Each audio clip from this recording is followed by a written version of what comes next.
Hello everyone, welcome to AB teaching classes. मैं हूं अर्णा चौधरी और हम यहां पर डिस्कस कर रहे थे होम साइंस टीजीटी पीजीटी के लिए या यूपीएलटी के लिए, और साथ ही साथ ये क्लास रहेगी डीएसएसबी डोमेस्टिक साइंस के लिए, क्योंकि सिलेबस है सेम। आई होप आपने सिलेबस तो अच्छे से देख लिया होगा।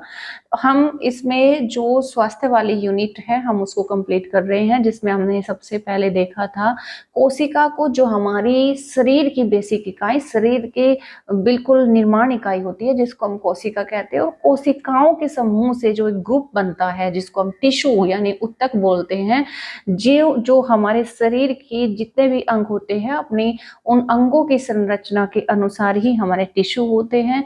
तो आज उनके बारे में एक हम जनरल सा व्यू जो है टॉपिक पढ़ लेते हैं, साथ ही साथ इसके संबंधित क्वेश्चन भी देखेंगे। ठीक है, और जिस तरह के क्वेश्चन इससे आते हैं उसी तरह के क्वेश्चनों का मैंने जो है कलेक्शन लिया है। इसके नेक्स्ट के जो टॉपिक रहेंगे स्केलेटन वाले, अस्थि वाले, वहां से बहुत क्वेश्चन आते हैं। तो ये स्टार्टिंग थी, लेकिन स्टार्टिंग के चैप्टर से भी एक दो क्वेश्चन जो आता है आपसे मिस नहीं होना चाहिए, क्योंकि नेगेटिव मार्किंग होती है, तो एक दो क्वेश्चन भी काफी मैटर करता है।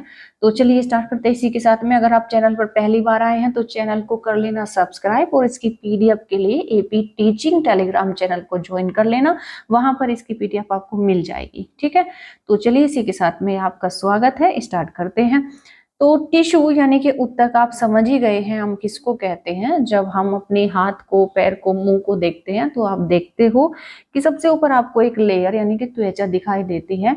उस त्वचा के नीचे जब कभी भी आपको कट लगा होगा कुछ, मतलब इस तरीके से, तो आपने देखा होगा ब्लड निकलता है। तो वो ब्लड क्या होता है, वो मतलब एक तरह से जो बस हल्का सा, मतलब रेड रेड सा आपको नजर आता है। ऐसा नहीं कि ब्लड बह रहा है।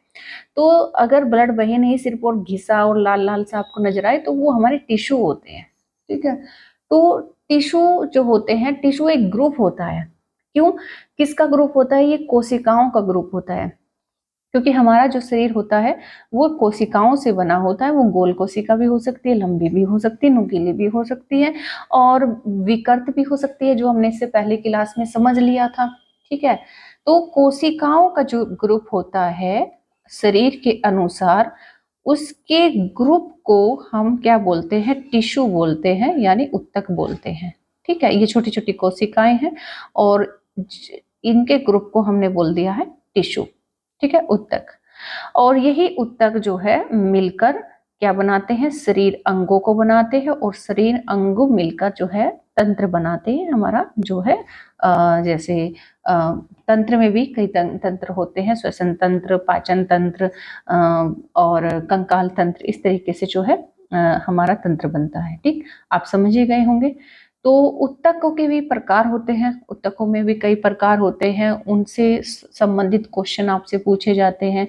इसकी थ्योरी को आपको समझना चाहिए डिटेल से। यहाँ से किस प्रकार से क्वेश्चन आते हैं मैं साथ साथ आपको एक्सप्लेन करते चलूंगी। और आपको ध्यान देना है कि आप इसमें नेट जीआरएफ के क्वेश्चन बिल्कुल ना ढूंढें, क्योंकि ना ही तो आपके एग्जाम में आने वाले हैं, और क्योंकि जो सिलेबस है, सिलेबस के बाहर एक भी क्वेश्चन आपका नहीं जाता है।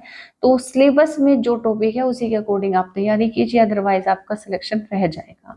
तो इसीलिए आपको ध्यान रखना है कि जितना पूछा जाता है सिर्फ उस पर काम कीजिए। तो उत्तकों के भी प्रकार होते हैं, जैसे मांसपेशीय उत्तक। ठीक है, जिनसे हमारी मांसपेशियां बनी है, जिनसे हमारी मांसपेशियां बनी है, जो हमारी मांसपेशियों को बनाते हैं, वो मांसपेशीय उत्तक। जो हमारे तंत्रिका तंत्र को बनाते हैं, जो पूरे हमारे शरीर में तंत्रिका तंत्र फैला हुआ है, तो जिन उत्तकों से तंत्रिका तंत्र का उत्तक का निर्माण होता है, इसमें वो पढ़ेंगे। संयोजी उत्तक कौन से होते हैं, संयोजी उत्तकों का काम क्या होता है? आच्छादित यानी हमारे शरीर को ढकने वाले, हमारे अंगों को ढकने वाले आच्छादित या उपकला, उपकला यानी कि जो हमारे अंगों के ऊपर उनको कवर करके रखते हैं, उनको उपकला उत्तक बोलते हैं। तरल उत्तक में, लिक्विड उत्तक में हमारे ब्लड आ जाता है। ठीक है, और साथ ही साथ प्लाज्मा जिसको हम बोलते हैं। और जनन उत्तक जो हमारी जनन कोशिकाओं का निर्माण करते हैं। ठीक है, हम इनमें इसको पढ़ेंगे। तो सबसे पहले समझ लेते हैं मांसपेशीय उत्तकों को, ये कितने प्रकार के होते हैं और किस तरीके से जो है काम करते हैं। शरीर के जितने भी अंग हैं, शरीर के सभी अंगों को सबसे पहले अगर हम क्वेश्चन आपसे पूछे कि वह ऊतक जो शरीर के सभी अंगों को गतिमान बनाए रखते हैं, कौन से ऊतक है? संयोजी ऊतक है, तंत्रिका ऊतक है, या फिर मांसपेशीय ऊतक है? तो आपको आंसर करना है मांसपेशीय ऊतक। ठीक है, समझ गए ना किस तरीके से क्वेश्चन बनता है। शरीर के सभी अंगों को गतिमान बनाए रखने का काम जो करते हैं मांसपेशीय ऊतक करते हैं। ये भी दो प्रकार के होते हैं। कौन कौन से? इसमें सबसे पहले आपका होता है रेखीय या ऐच्छिक पेशी ऊतक। रेखीय या ऐच्छिक पेशी ऊतक यानी कि जिसमें रेखा इस तरीके से धारी बनी होती है, रेखीय उसको इस वजह से बोलते हैं, और साथ ही साथ ऐच्छिक पेशी, जैसे हमारे हाथ पैर ये क्या होते हैं, मनुष्य के इच्छा के अनुसार काम करते हैं। ठीक है, तो लंबे लंबे होते हैं, हाथ भी लंबे होते हैं, पैर भी लंबे होते हैं। तो इनमें जो मांसपेशियां होती है वो लंबी लंबी होती है, धारीदार होती है, साथ ही साथ ये ऐच्छिक होती है, यानी कि हमारी इच्छा के अनुसार काम करती है। इनमें ऐच्छिक पेशी होती है, जैसे हम मूव करना चाहे हाथ को, अभी भी आप घुमाओगे तो किसी भी तरह घूम जाएगा। ठीक है, इनमें कौन सी पेशी होती है? ऐच्छिक पेशी होती है। इनको हम अपनी इच्छा के अनुसार घुमा सकते हैं। ठीक है, और ये इनमें लंबी लंबी होती है ना, इस वजह से इनमें जो है जितनी भी मतलब जो ये पेशी होती है हाथ पैर की, ये इनमें रेखा होती है लंबी होने की वजह से। ठीक है, अब दूसरे प्रकार की होती है अरेखित या अनैच्छिक। अब हमारी जो भी ग्रंथि है, जैसे अगर हम मतलब अंदर के सिस्टम को देखें तो कहीं से वो गोल होगा, कहीं से चपटा होगा, कहीं से जो है पतला होगा। तो इस वजह से उनकी मांसपेशियां लंबी नहीं होती है। ठीक है, तो इस वजह से वो अरेखित होती है, यानी कि वो रेखा के रूप में नहीं होती।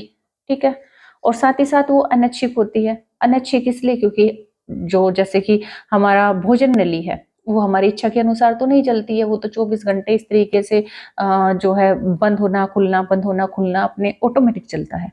क्या हम मतलब कोई बटन दबाते हैं क्या कि जब खाना खाते हैं तो भोजन नली खुल जाओ, है ना, और तब खाना अंदर जाएगा? ऐसा तो नहीं होता है। हमने मुंह में निवाला रखा और मुंह में जो निवाला गया अंदर गया, वो ऑटोमेटिक जो है उसको भोजन नली नीचे ले जाती है। ठीक है, तो ये अपनी इच्छा से काम करती है, हमारी इच्छा से काम नहीं करती। जब हमारी इच्छा से काम नहीं करती है तो हम इसको अनैच्छिक बोलते हैं। ठीक है, क्योंकि ये हमारी इच्छा से काम नहीं करती है। जैसे भोजन नली, जैसे मूत्र वाहिनियां, है ना, वो अपने आप जो है मूत्र बनाती है, अपने आप उसको फिल्टर करती है, यूरिन अपने आप फिल्टर होके जो है पास हो जाता है। ठीक है, साथ ही साथ जनन दीवार, जितनी भी जो जनन दीवार होती है, जो हमारी मतलब नर में कहो या मादा में कहो। ठीक है, जनन दीवार बोल रही हूँ मैं, जनन अंग नहीं बोल रही हूँ, ये आपको ध्यान रखना है। क्योंकि जनन अंग तो जनन ऊतकों से बनते हैं, जनन अंग बनते हैं जनन ऊतकों से, लेकिन जनन दीवार जो बनती है वो किससे बनती है? वो मांसपेशीय ऊतकों से बनी होती है।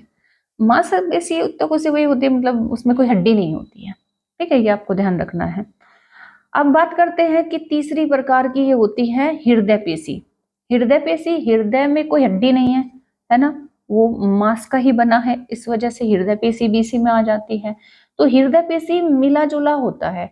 मिला जुला मतलब इसमें क्या होता है कि ये रेखित भी है।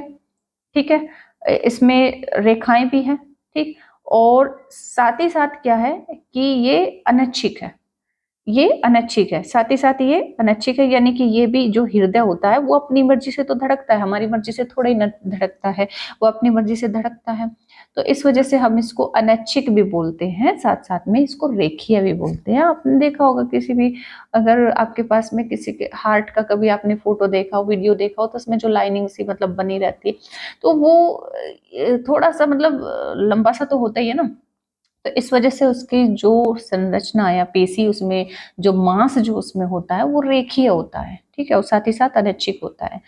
तो ये आप समझ गए होंगे कि मांसपेशीय ऊतक कहाँ कहाँ पर पाए जाते हैं। तो मांसपेशीय ऊतक में अगर हम हाथ पैर में देखें, जो हमारे हाथ पैर बने हैं, तो वो रेखीय मांस से बने हैं, और साथ ही साथ जो है वो ऐच्छिक है। ऐच्छिक यानी हम अपनी इच्छा के अनुसार उन्हें जो है मूव करा सकते हैं।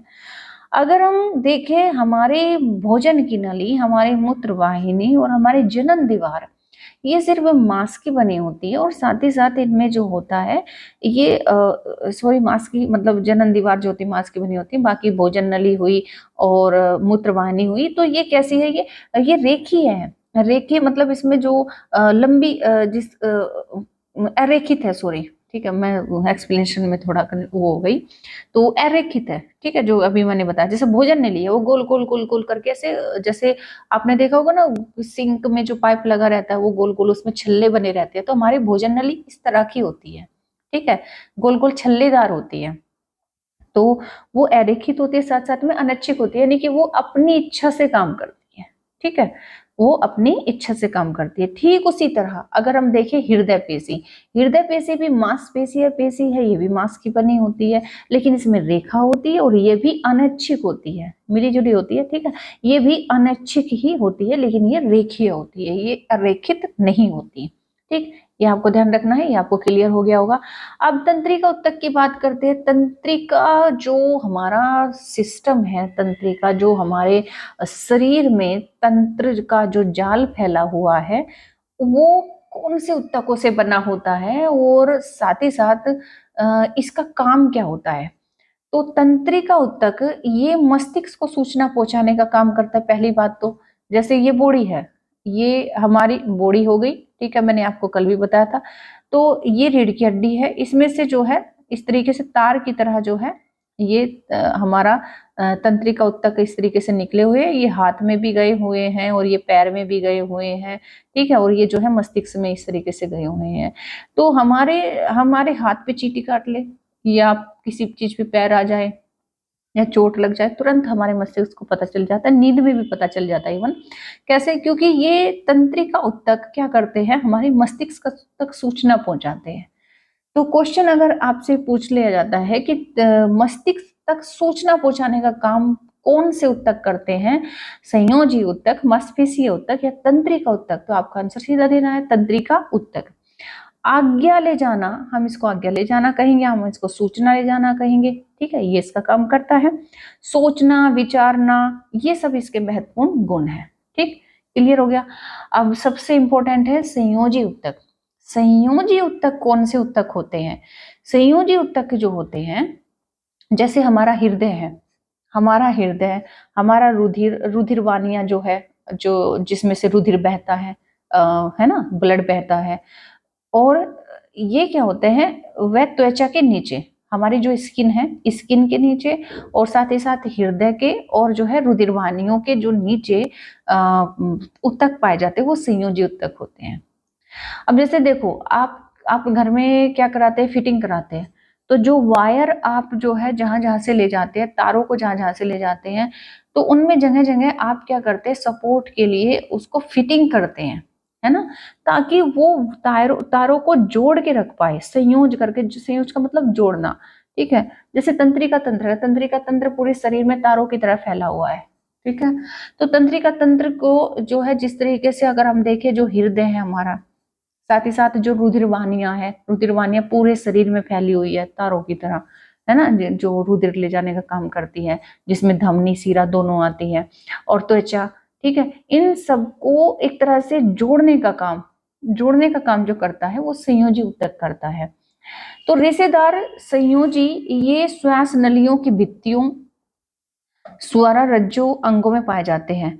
अब एक इसमें से एक प्रकार होता है रेशेदार संयोजी, ये भी दो प्रकार के होते हैं, ये तीन प्रकार के होते हैं मतलब, ठीक है। तो एक तो पाए जाते हैं हृदय, रुधिर वाहिनियों और त्वचा के नीचे, दूसरा यहाँ पर है रेशेदार संयोजी। रेशेदार संयोजी कैसे होते हैं? रेशेदार संयोजी पाए जाते हैं किसमें, श्वास नली में, जो हम श्वास लेते हैं, श्वास नली इस तरीके से मतलब वो भी क्या होती है, ऐसे छल्लेदार होती है, ठीक है। तो श्वास नली में रेशे से रहते हैं। रेशा क्यों रहता है उनमें? जैसे हमारे खाने में बाल ना चले जाए, जैसे हमारे खाने में धूल मिट्टी जो कुछ भी है वो ऊपर ही चिपक जाए, और जब हम गला मतलब एकदम भरसी जाता है ना तो उसको साफ करते हैं, तो वो पूरा जो है गंदगी बाहर फेंक देता है। तो श्वास नली में जो है छोटे छोटे रेशे होते हैं, वो रेशे अपने आप में संयोजी उत्तक होते हैं, ठीक है। और भित्तियों और स्वररज्जु यानी कि जो हमारा कंठ है ना, वो भी संयोजी उत्तकों से जो है बना होता है। तीसरा है इसमें कंकाल संयोजी। कंकाल संयोजी कैसे होते हैं? ये उपास्थि तथा अस्थि के रूप में शरीर को दृढ़ता प्रदान करते हैं। यानी कि हमारी हड्डियों के ऊपर जो मांस चिपका हुआ है सब जगह पर, पूरे अंगों पर, तो वो संयोजी ऊतक कहलाते हैं, जो हमारी हड्डी को मांस से चिपकाने का काम करते हैं, या फिर जॉइंटों को जोड़ने का काम करते हैं, वो संयोजी ऊतक करते हैं। तो उसको हम उपास्थि या अस्थि, है ना, अस्थि मतलब हड्डी, उपास्थि मतलब हड्डी के ऊपर जो एक तरह से दूसरी हड्डी होती है, उपास्थि। तो उपास्थि तथा अस्थि के रूप में शरीर को दृढ़ता ये प्रदान करते हैं, कौन? कंकाल संयोजी। ठीक, चलिए, आच्छादित या उपकला ऊतक। आच्छादित या उपकला ऊतक कौन से होते हैं? फेफड़ों के वायु कोश इसी से ढके रहते हैं। जो हमारे फेफड़े होते हैं, फेफड़े होते हैं, फेफड़ों के जो वायु कोश होते हैं, जिनमें वायु भरी रहती है, ठीक है, वायु भरना छोड़ना, वायु कोशों का काम होता है वायु को भरना छोड़ना, ये काम होता है। तो फेफड़ों के वायु कोश इसी से ढके रहते हैं एवं कान के अंदर तथा जिह्वा पर जहां स्वाद का अनुभव होता है यही पाए जाते हैं। कौन से? आच्छादित। यानी कि जो जिह्वा है, ये जीभ है, जीभ पे जो जो ये इस तरीके से मतलब जो छोटे छोटे छोटे छोटे मतलब आपको दिखाई देते हैं कांटे की, ये दाने की तरह, ये आच्छादित या उपकला ऊतक होते हैं। ठीक है।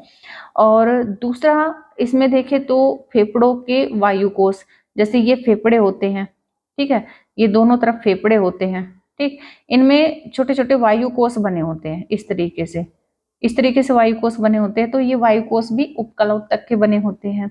साथ ही साथ जो है कान के अंदर, कान के अंदर अगर मनुष्य के कान की बात करें तो कान के अंदर जो टिश्यू पाए जाते हैं, जो ऊतक पाए जाते हैं, वो उपकला होते हैं। तो अंदर से जो कान में टिश्यू पाया जाता है वो उपकला होता है, जिह्वा पे जो टिश्यू पाए जाते हैं वो उपकला ऊतक होते हैं, और साथ ही साथ जो है हमारे फेफड़ों के वायुकोशों के जो ऊतक होते हैं वो भी उपकला ऊतक होते हैं या आच्छादित ऊतक होते हैं। ठीक है, बात समझ गए? तरल ऊतक दो प्रकार के होते हैं, एक तो रुधिर यानी कि जो ब्लड के ऊतक होते हैं वो तरल ऊतक भी होते हैं, ये यातायात का कार्य करते हैं, यानी कि ब्लड को हृदय तक, फेफड़ों तक भेजना, और फिर फेफड़ों से शुद्ध होने के बाद में हृदय भेजना, हृदय से फिर पूरे बॉडी में इस तरीके से जो है भेजना, ये इस तरीके से जो है यातायात का कार्य करते हैं तरल ऊतक। तरल ऊतक दो रूप में पाए जाते हैं। अब से अगर पूछ ले जाए तरल ऊतक कितने प्रकार के, तो रुधिर और लसिका, रुधिर और लसिका दो प्रकार के होते हैं।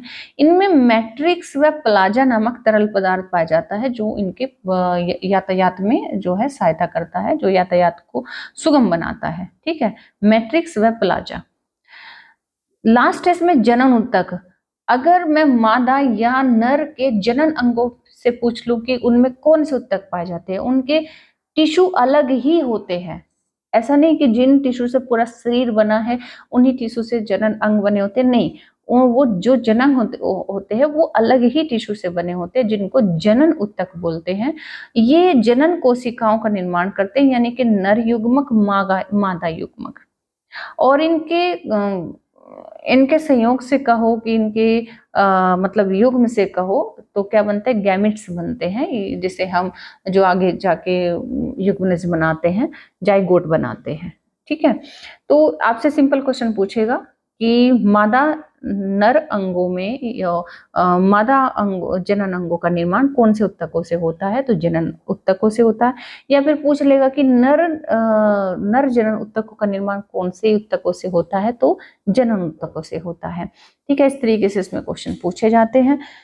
तो इसी के साथ जो है हम स्टार्ट करते हैं अब क्वेश्चनों को। क्वेश्चन आपके को मिले जुले रहेंगे, एक तो कोशिका से संबंधित और एक ऊतक से संबंधित। ठीक है, तो पहला क्वेश्चन है कि मनुष्य किस प्रकार का प्राणी है?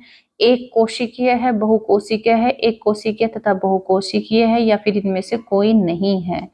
तो मनुष्य किस प्रकार का प्राणी है? मनुष्य में हाथ पैर हैं जो अलग तरीके से मूव होते हैं, मुंडी अलग तरीके से मूव होती है। ऐसा तो नहीं कि आपको मतलब सिर्फ गिलास उठाना है तो उसके लिए पूरा शरीर उस पर गिर पड़ता है, नहीं ना। आपको गिलास उठाना है तो सिर्फ आप हाथ बढ़ा के उठा लेते हैं। क्यों? क्योंकि आपका शरीर सिर्फ एक कोशिका से नहीं बना है, ये क्या पूरा शरीर सिर्फ एक ही कोशिका से बना है?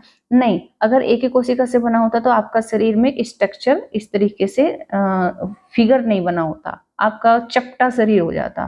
ठीक है, तो हमारा जो शरीर है, मनुष्य का जो शरीर है, बहुकोशिकीय है। ठीक है, पहले कोशिका, फिर उसके बाद ऊतक, है ना। ऊतक के बाद हमारे तंत्र बनते हैं, तंत्र के बाद ऊतक के बाद शरीर बनता है, शरीर के बाद पूरा जो है हमारा तंत्र बनता है, सिस्टम बनता है। ठीक इस तरीके से हम कहेंगे कि जो हमारा शरीर है वो कैसा है, बहुकोशिकीय है। अस्थि कोशिकाओं का आकार कैसा होता है? जो अस्थि कोशिकाएं, उनका आकार गोल होता है, पतला एवं लंबा होता है, चपटा होता है या फिर अनियमित होता है। अब जैसे अस्थि कोशिका लंबी भी हो सकती है, गोल भी हो सकती है ना। इस तरीके से टकने की देखे तो टकने की तो पता नहीं कितने आकारों में इस तरीके से होती है। और जैसे मुंह की अगर हम अस्थि की बात करें तो जो खोपड़ी होती है उसको देखो कितने मतलब उसमें स्ट्रक्चर बना होता है। तो इस वजह से अस्थि कोशिकाओं का जो आकार होता है वो अनियमित होता है, कोई फिक्स नहीं होता है। ना वो गोल हम उसको कह सकते हैं, ना पतला लंबा। हाँ, अगर हाथ की पूछे तो पतला लंबा कह देंगे। ठीक है, समझ रहे हो। कूल्हे की पूछे तो हम गोल कह देंगे, और गाल की पूछे तो चपटा बता देंगे। लेकिन यहाँ पर क्या पूछा है, अस्थि का पूछा है। अस्थि तो कितने भी प्रकार की हो सकती है, वो इस वजह से वो अनियमित है। निम्न में से कौन से ऊतक के प्रकार है? पेशी ऊतक। निम्न में से निम्न में से कौन से ऊतक के प्रकार है? पेशी ऊतक, तंत्रिका ऊतक, संयोजी ऊतक या फिर इनमें से सभी? तो आपने देखा कि सभी प्रकार के ऊतक होते हैं। पेशी ऊतक भी पढ़ा आपने, तंत्रिका ऊतक भी पढ़ा, संयोजी ऊतक भी पढ़ा, इस वजह से इनमें से सभी।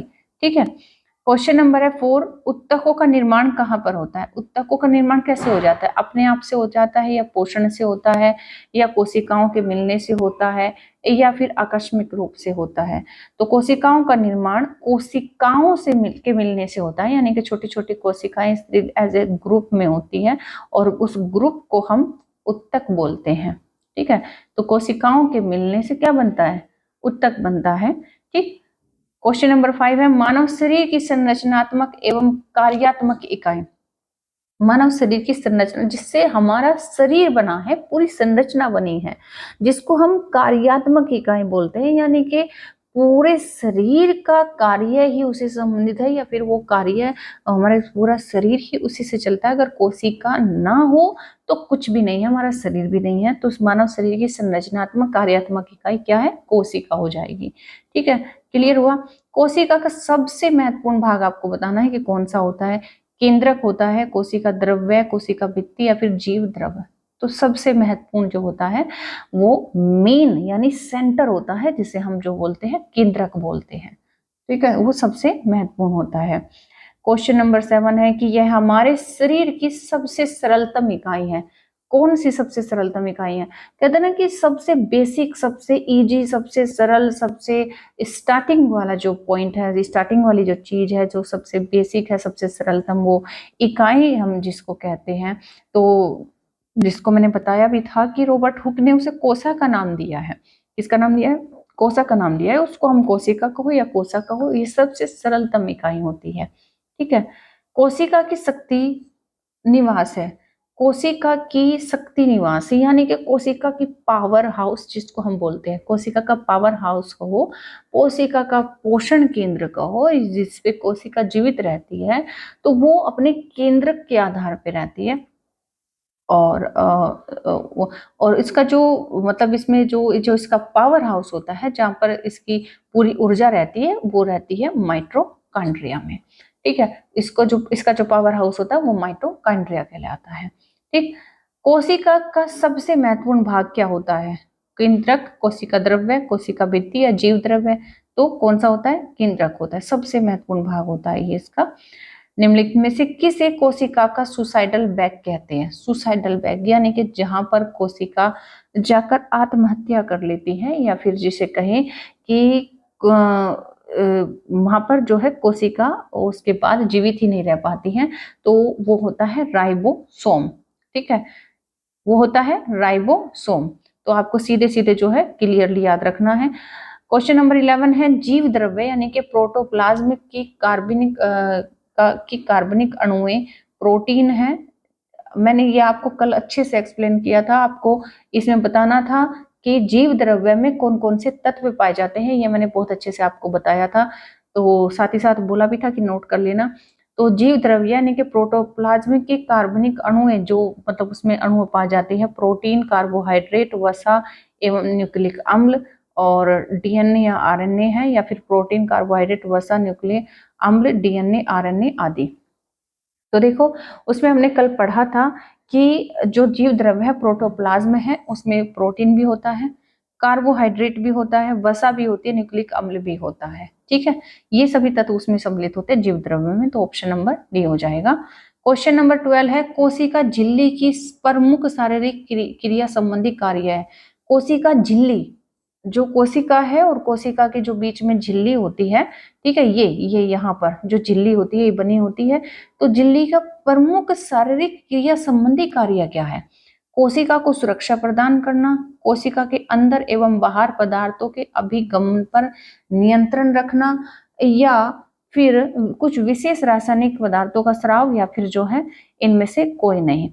तो देखो सुरक्षा का काम तो कोशिका भित्ति करती है, ठीक है, लेकिन यहाँ पर जो है झिल्ली का जो है पूछा है, तो आपको बताना है कि कोशिका के अंदर एवं बाहर पदार्थों के अभिगमन व नियंत्रण, उस पर नियंत्रण रखना जो झिल्ली का काम है। ठीक है, कोशिका भित्ति ये जो बाहर की होती है ये, ठीक है, ये सुरक्षा प्रदान करती है कोशिका को। यहाँ पर मैं बना के दिखा देती हूँ। ये कोशिका भित्ति यानी कि भित्ति मतलब दीवार जो बाहर की तरफ होती है, तो कोशिका को सुरक्षा प्रदान करती है। लेकिन ये सेंटर हो गया, केंद्रक हो गया, और यहाँ पर जो लिक्विड भरा रहता है, ठीक है, जो झिल्ली के रूप में रहता है, तो वो क्या करता है, कोशिका के अंदर यानी कि यहाँ पर और बाहर पदार्थों के अभिगमन पर नियंत्रण करता है। क्वेश्चन नंबर 13 है, निम्नलिखित में से किसे कोशिका के ऊर्जा संस्थान के रूप में यानी कि पावर हाउस के रूप में देखते हैं? तो माइटोकॉन्ड्रिया। ठीक है, ये आपको सीधे आंसर याद रखना है। क्वेश्चन नंबर 14 है, शरीर की सूक्ष्मतम इकाई, शरीर की सूक्ष्मतम इकाई, शरीर की बेसिक इकाई, शरीर की सबसे छोटी इकाई, शरीर की सबसे सरलतम इकाई, किसी भी तरीके से क्वेश्चन आ सकता है, तो आपको आंसर देना है कोशिका।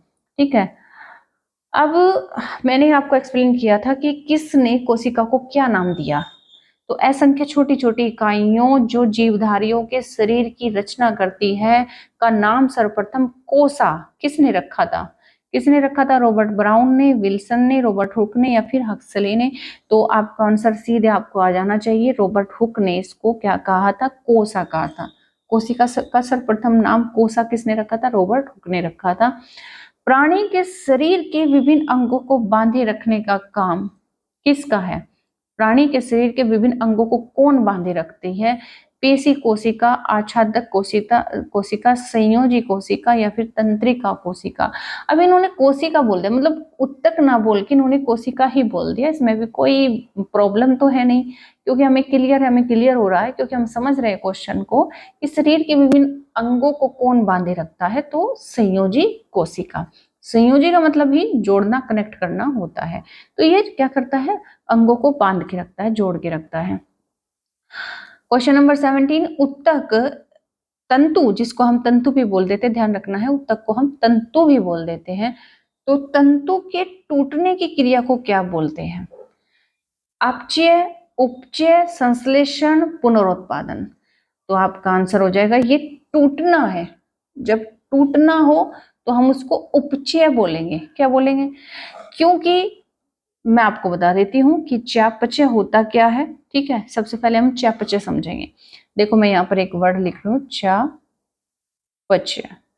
ठीक है, इसका मतलब होता है कि भोजन के पदार्थों का टूटना और निर्माण होना। भोजन के पदार्थों का टूटना और निर्माण होने की क्रिया को हम चयापचय बोल देते हैं। ठीक है, ये आपने समझ लिया होगा। भोजन के पदार्थों को का बारीक बारीक कणों में टूटना और नए पदार्थों का निर्माण होने की क्रिया को हम चयापचय बोल देते हैं। ये इसमें दो प्रोसेस होते हैं, एक होता है टूटने का, दूसरा होता है निर्माण होने का। तो जो टूटना है उसको हम क्या बोलते हैं? अपचय बोलते हैं। मैंने यहाँ पे गलत टिक लगा दी, सॉरी। तो उसको हम अपचय बोलते हैं। क्या बोलते हैं? अपचय, जो टूटने का प्रोसेस है। और जो पदार्थों के नए पदार्थ को निर्मित होने का जो प्रोसेस होता है वो उपचय होता है। ठीक है, तो आपको ध्यान रखना है कि अपचय हम किसको बोलेंगे, इसको इंग्लिश में भी आप याद रख सकते हैं, कैटाबॉलिज्म। कैटाबॉलिज्म, ठीक है, इसको आप बोलेंगे भोजन का टूटना, भोजन का पारिक कणों में टूटना। और उपचय यानी कि एनाबॉलिज्म, ठीक है, इसका होता है नए पदार्थों का निर्माण होना, यानी कि भोज्य पदार्थों का निर्माण होना। ठीक है, इस तरीके से आपको याद रखना है। ठीक है, निर्माण होने की प्रक्रिया को हम उपचय कहते हैं और टूटने की प्रक्रिया को अपचय कहते हैं। ठीक है, तो उत्तक जो तंतु टूटते हैं ना, टूटने की क्रिया को हम क्या बोलते हैं, अपचय। ठीक है, और जो नए टिश्यू बनते हैं, जो नए उत्तक बनते हैं, उसको हम क्या बोलते हैं, उसको बोलते हैं उपचय। ठीक है, इस तरीके से आपको ध्यान रखना है। कोशिका का सबसे महत्वपूर्ण भाग क्या होता है, कोशिका का सबसे महत्वपूर्ण भाग, सबसे महत्वपूर्ण क्या होता है, इंद्रक होता है। ठीक है, शरीर के ऊतकों में तरल के जमा होने को क्या कहते हैं, अगर हमारे शरीर में तरल यानी कि लिक्विड जमा हो जाता है तो एक बीमारी हो जाती है, हमारा शरीर सूज जाता है, उसको हम क्या बोलते हैं, कहते हैं ना शरीर में पानी की मात्रा ज्यादा बढ़ गई है ना, कैसे मतलब हमें पता चलता है, उसको क्या बोलते हैं, पेलाग्रा, स्कर्वी, एडिमा या फिर ऑस्टियोमलेसिया। तो हम उसको बोलते हैं इडीमा, क्या बोलते हैं, इडीमा। इसमें क्या होता है, हमारे टिश्यूज में पानी भर जाता है। तो जब आपको आप कहें ना कि मैं कुछ खा भी नहीं रही हूँ पिछले 3-4 दिन से, ऐसा है कि मतलब मैंने इतना कुछ खाया भी नहीं है, तब भी मेरी बॉडी वेट इतना इस तरीके से, मतलब पानी पिए जा रही, पानी पिए जा रही, तो उतना पानी हमारे शरीर को नहीं चाहिए होता है। कई बार ऐसा होता है कि नमक की मात्रा यानी कि सोडियम की मात्रा हमारे शरीर में बढ़ जाने से, कहते हैं ना कि नमक के पराठे खा लेना, रोटी खा लेना, तब जो बार बार जो प्यास लगती है, तो होता क्या है कि उसके होने से मतलब कई बार सोडियम की मात्रा हमारे शरीर में बढ़ जाती है, और सोडियम की मात्रा बढ़ने से हमारे टिश्यूज में पानी भर जाता है। तो जब वो पानी भरता है तो वो क्या करता है, सूजन आ जाती है। ठीक है, तो सूजन, तो समझो कि मतलब बॉडी में पानी बहुत ज्यादा भर गया है, उसको इडिमा बोलते हैं। ठीक, ये आपको ध्यान रखना है। बाकी मिलते हैं नेक्स्ट क्लास में। ये क्लास मेरे हिसाब से आपको अच्छी लगी होगी। कितने क्वेश्चन आपने सही किए, कौन सा क्वेश्चन आपको टफ लगा, और आपकी तैयारी आपने किस तरीके से स्टार्ट की है, मुझे जरूर बताना। और मिलते हैं नेक्स्ट क्लास में नेक्स्ट टॉपिक के साथ में, जो कि हमारा रहेगा अस्थि से यानी कि स्केलेटन से, जो मोस्ट इम्पोर्टेंट है। उसमें जो क्वेश्चन जैसे बनेंगे वो मैं आपको जरूर बताऊंगी, और साथ ही साथ क्वेश्चन भी उसके देखेंगे। तो चलिए, तब तक के लिए thank you, take care, bye bye. हाँ, इसकी पीडीएफ के लिए आप टेलीग्राम ज्वाइन, जो एपी टीचिंग टेलीग्राम चैनल है उसे ज्वाइन कर लेना, वहाँ पर आपको इसकी पीडीएफ मिल जाएगी। ओके।